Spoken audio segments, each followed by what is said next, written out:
예수님, 부활하신 예수님을 만나 뵙고 성령을 받은 제자들은 담대한 믿음과 굳센 용기를 갖춘 사도가 되어서 세상 사람들에게 그리스도께서 부활하셨다는 소식을 증언하면서 자신들도 거룩하고 의롭게 변화된 모습으로 살아갔습니다. 오늘 독서가 소개하는 베드로 사도의 모습도 그러합니다. 공생활 동안 불같은 성급함과 소심한 비겁함을 아울러 보여주었던 모습도 베드로의 진실이었겠으나 부활하신 예수님을 만난 이후 담대한 믿음과 신중한 처신을 보여주는 모습도 베드로의 진실입니다. 아마 부활 전보다는 부활 후의 진실이 하느님께서 바라시는 베드로의 참 모습일 것입니다. 우리도 그렇습니다. 베드로는 다윗 조상에 대하여 그의 공과 과를 모두 잘 알고 있었지만 그럼에도 불구하고 다윗이 목동이었다든지 임금이 되었다든지 하는 인간적 포장을 다 걷어내고 그가 예수님의 부활을 예견했었다는 점을 높이 평가하면서 하느님의 예언자로 예우하였습니다. 그가 하느님께서 미리 정하신 계획과 예지에 가까이 다가갈 수 있었기 때문입니다. 우리도 그러합니다. 독서와 마찬가지로 복음에서도 부활 체험 이전과 이후를 구분하며 부활 이후의 참모습이 드러난다는 관점을 견지하는 입장은 똑같습니다. 그런데 예수님의 부활을 먼저 체험하는 사람들이 예수님께서 3년 동안이나 공생활에서 양성하신 제자들이 아니라 여인들이었다는 사실은 매우 시사적입니다.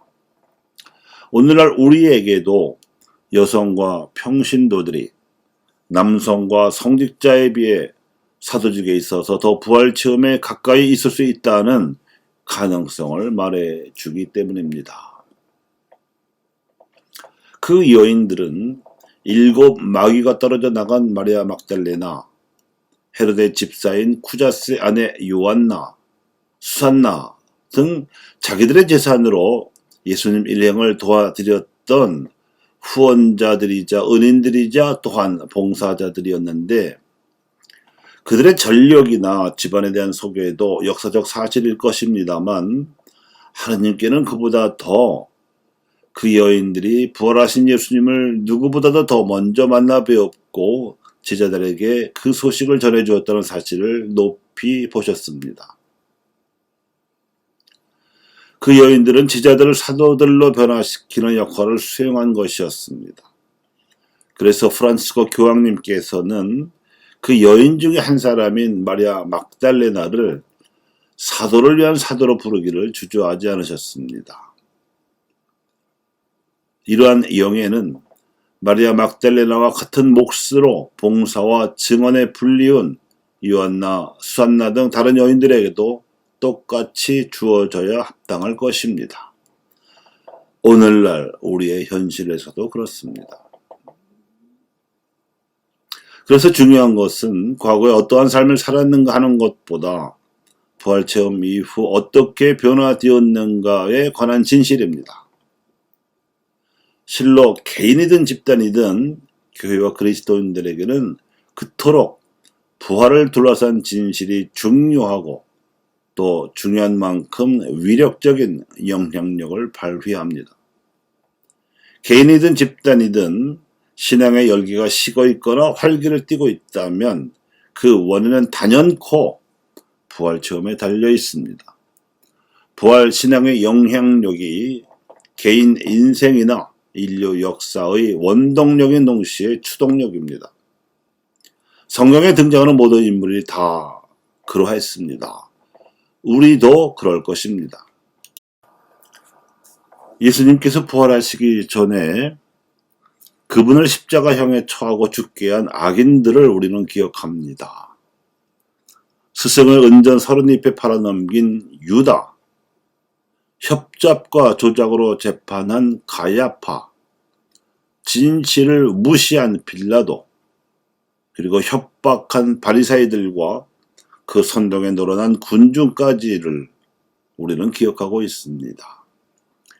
하지만 예수님께서는 그들의 악행으로 앞당겨진 당신의 죽음을 도약대로 삼아서 인간의 죽음을 쳐 없애시는 기회로 삼으셨습니다. 왜냐하면 창조 이래로 죽음이야말로 인간의 믿음과 자유를 제한하는 장애였기 때문입니다. 세상 사람들은 죽음에 대한 공포가 깔려 있어서 마귀에게 그리도 쉽게 넘어갑니다. 창조주 하느님을 믿기가 그리도 어려운 것은 죽음에 대한 공포 때문입니다. 그래서 믿음이 없는 세상 사람들은 지레 겁을 먹고서 삽니다. 믿음 대신 얻은 이 겁이야말로 사람들의 진실입니다. 결국 믿는 이들은 의로울 것이요 믿지 않는 이들은 비겁할 것입니다. 그럴 수밖에 없습니다. 그런데 예수님께서는 그 죽음을 없애시고 부활하셨습니다. 누구에게나 육신의 죽음은 어차피 한 번은 다가오게 되어 있습니다.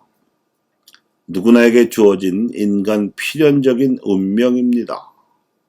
하지만 어떻게 죽느냐 하는 것은 사람마다 다릅니다. 더군다나 다시 살아날 수 있느냐 하는 것은 오로지 예수님께 달려 있습니다.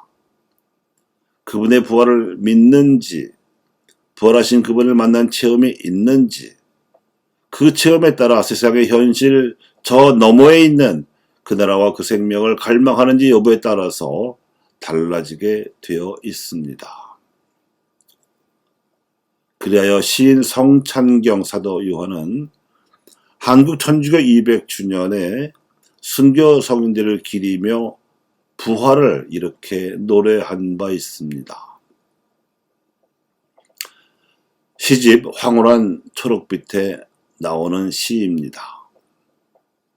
일부만 인용해 드리겠습니다. 세상에 의인이 가득 찰 때 땅에 하늘나라가 세워지리니 아름다워라 하느님의 뜻.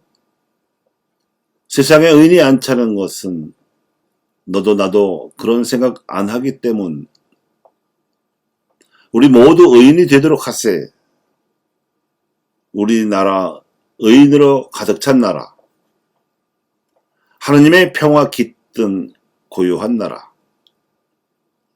그 기운이 차츰 널리 퍼져서 온 세상에 의인이 가득 차리라. 그때엔 땅 위에 빛과 사랑의 하느님 나라가 이룩되리라. 이 땅에 빛을 내려주시는 하느님께 무한한 감사, 영원한 찬미와 영광, 피에서 피어오른 영광, 살아가는 오늘의 결례들이여 여러분께 무한한 축복을 보냅니다. 우리 복음 역사를 순교로 이어주신 주님께 더욱 감사를 드립시다. 순교는 은총의 꽃 중 꽃이기에 여러분도 순교 정신 이어가시오. 치명의 순교 말고 말씀을 위해 양심에 피 흘리는 순교도 있어. 이렇게 모두가 순교 정신으로 사랑을 실천하면 주님께서는 다시 백두산에서 한라산까지 넘치는 광명을 주실 것이요. 교우 여러분, 부활의 은총에 가득하시어 의롭게 살아가는 다윗들이 되시기 바랍니다. 감사합니다.